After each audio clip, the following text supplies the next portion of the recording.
नमस्कार मित्रों, हमारे चैनल के अंदर आपका स्वागत है। दोस्तों, हिंदू धर्म के अंदर पौधों का विशेष महत्व रहा है और दोस्तों पौधों के माध्यम से व्यक्ति के जीवन के अंदर सकारात्मकता और नकारात्मकता भी देखने को मिलती है और निश्चित तौर पर देवी देवताओं के प्राण भी पौधों के अंदर बसते हैं। तो दोस्तों, अगर आप इस बारे में जानकारी चाहते हैं तो कमेंट के अंदर जय महालक्ष्मी जरूर लिखें ताकि ऐसी जानकारियां आपको मिलती रहेगी। दोस्तों, कई बार क्या होता है कि पौधे लगाना व्यक्ति के जीवन के अंदर बहुत बड़ा धन लाभ करवा सकता है और व्यक्ति के जीवन के अंदर व्यक्ति मालामाल हो जाता है। और हिंदू धर्म के अंदर दोस्तों ऐसी कोई भी पूजा या ऐसा कोई भी पाठ नहीं है जो बिना पेड़ पौधों के संभव हो जाए, और पेड़ पौधों के और पत्तों के माध्यम से ही हर प्रकार की पूजा की जाती है। लेकिन दोस्तों, अगर आप अपने घर के अंदर इस प्रकार से पौधे रखते हैं तो दोस्तों आपके घर के अंदर माता लक्ष्मी कभी भी वास नहीं करती, बल्कि आपके घर को छोड़कर चली जाती है। तो दोस्तों, इस प्रकार के पौधे आपको अपने घर के अंदर कभी भी नहीं लगाने चाहिए। दोस्तों, बात करते हैं सबसे पहले पीपल का पौधा या पीपल का पेड़। दोस्तों, वैसे तो पीपल के अंदर ब्रह्मा, विष्णु और महेश निवास करते हैं और भगवान शनिदेव का भी वास पीपल के पेड़ के अंदर माना जाता है। और हिंदू धर्म के अंदर तो पीपल का विशेष महत्व रहता है। ऐसी कोई भी पूजा नहीं जो पीपल के बिना संपन्न मानी जाती है।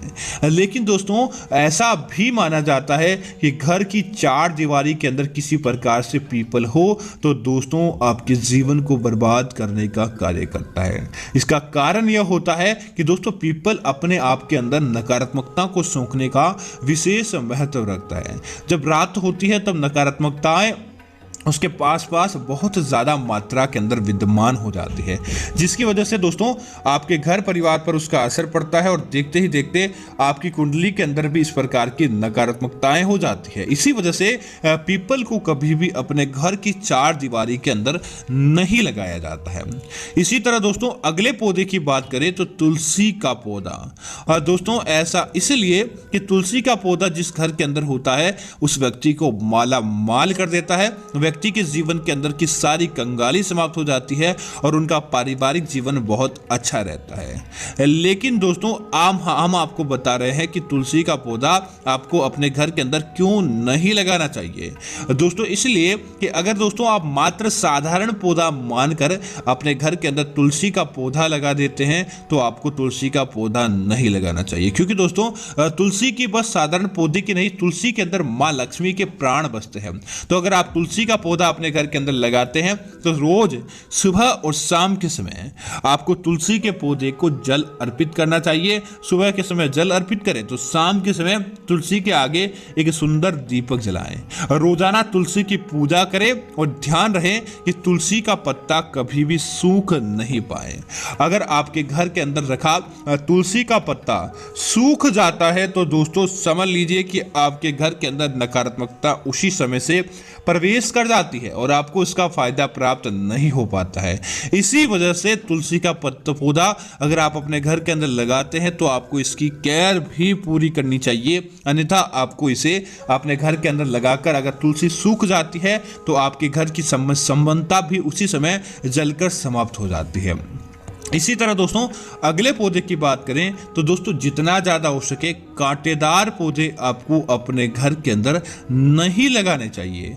कई लोग दोस्तों आज के समय कांटेदार पौधे, क्योंकि दोस्तों यह कम केयर करनी पड़ती है और कम जल देना पड़ता है और कम इस्तेमाल के अंदर भी ये पौधे हरे भरे रहते हैं, इसी वजह से लोग अपने गार्डन में इन पौधों को अपना स्थान दे रहे हैं। लेकिन दोस्तों आपने देखा होगा कि जहाँ पर कांटेदार पौधे होते हैं वह अपने आसपास किसी भी हरे पौधे को पनपने तक नहीं देते। तो दोस्तों आपको भी ध्यान रखना चाहिए कि अगर आप कांटेदार पौधे अपने घर के अंदर लगाते हैं तो धन आपके कुंडली के अंदर आना या धन का आपके जीवन के अंदर आगमन वैभव होना, यह सारी चीजें समाप्त हो जाती है और आपकी कुंडली के अंदर अपने आप ही दोष लग जाते हैं। इसी वजह से कांटेदार पौधे जहां होते हैं वहां पर नकारात्मकता भी बढ़ जाती है। तो आपको अपने घर के आसपास कांटेदार पौधे लगाने से बचना चाहिए।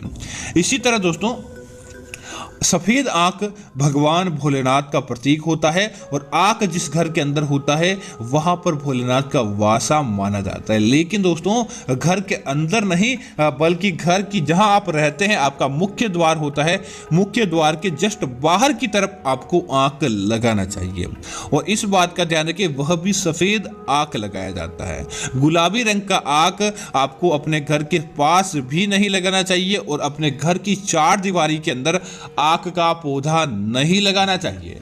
आप अगर आक का पौधा अपने घर की चार दीवारी के अंदर लगाते हैं तो दोस्तों आपको आर्थिक हानियों का सामना करना पड़ता है। आपकी कुंडली के अंदर राहु और केतु के दोष भी लग जाते हैं। इसी वजह से आक का पौधा हमेशा अपने घर के बाहर की तरफ लगाए, न कि अपने घर की चार दीवारी के अंदर। इसी तरह दोस्तों बेर का पौधा या बेर का पेड़ जो, क्योंकि दोस्तों बेर कांटेदार माना जाता है और बेर के अंदर नकारात्मकता को सोखने की एक गजब की शक्ति पाई जाती है। तब अगर आप अपने घर के अंदर बेर का पौधा लगाते हैं तो आपको भी हमेशा बेर अर्थात की शत्रुता उठानी पड़ती है। न जाने कहां से आपके जीवन के अंदर नकारात्मक घटनाएं घटित होने लगती है, दुर्घटना का भय, मृत्यु का भय या इस प्रकार की गतिविधियां आपके आसपास बनी रहती है। इसी वजह से बेर का पौधा या बेर का पेड़ आप अपने घर के बाहर की तरफ लगवा सकते हैं, लेकिन घर के मुख्य द्वार के सामने आपको भूल कर भी बेर का पौधा या बेर का पेड़ नहीं लगाना चाहिए। अगर आप इसे लगाते हैं तो नकारात्मकता आपके जीवन के अंदर घट जाती है और आपको बुरे परिणाम देखने पड़ते हैं। इसी तरह दोस्तों बबूल का पेड़, दोस्तों जिस घर के मुख्य द्वार के सामने बबूल का पेड़ होता है वहां पर दोस्तों माता लक्ष्मी या धन की देवी लक्ष्मी के साथ कभी भी कुबेर और भगवान श्री गणेश प्रवेश नहीं करते हैं। इसके कांटों के अंदर दोस्तों आपने देखा होगा अक्सर बाल, कपड़े आदि चीजें फंस जाते हैं और नकारात्मकता इसके आसपास घर कर जाती है। जहां पर बबूल होता है उसके आसपास दूसरे पौधे भी नहीं पनपते हैं।